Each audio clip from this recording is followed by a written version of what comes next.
ગોધરા શહેરમાં આજ રોજ ગુજરાત સરકારની રાષ્ટ્રીય સ્વતંત્ર પર્વની ઉજવણીના ભાગરૂપે હર ઘર તિરંગાની રાજ્યવ્યાપી ઉજવણી સંદર્ભે પંચમહાલ જિલ્લાના વહીવટી તંત્રએ શહેરના પોલીસ ગ્રાઉન્ડથી સાંજે 4 વાગે યાત્રા શરૂ કરી મુખ્ય માર્ગો પાંજરાપોળ, ચિત્રા રોડ, વિશ્વકર્મા ચોક, પટેલવાડ થઈ પોલન બજાર, પોલીસ ચોકી number 7, doctor Gidhwadi road, B division police station થઈ તિરંગા યાત્રાનું સમાપન રામસાગર તળાવ હોળી ચકલા પાસે પૂરું કરેલ. યાત્રા દરમિયાન શહેરમાં તમામ સમુદાયના લોકો મોટી સંખ્યામાં જોડાયેલા.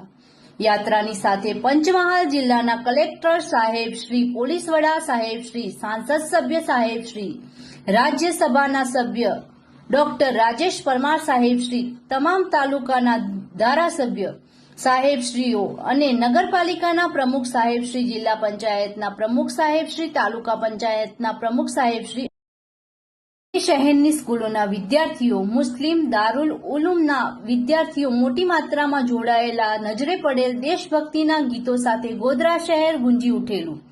આ તિરંગા યાત્રામાં અનેક અદ્ભુત નજારાઓ જોવા મળેલા. ગોધરા શહેરના શહેરીજનોએ હર્ષ ઉલ્લાસ સાથે યાત્રાનું સમાપન કરેલું હતું. ગોધરા શહેરના રિપોર્ટર શ્રી લિયાસ એ ચાંદા.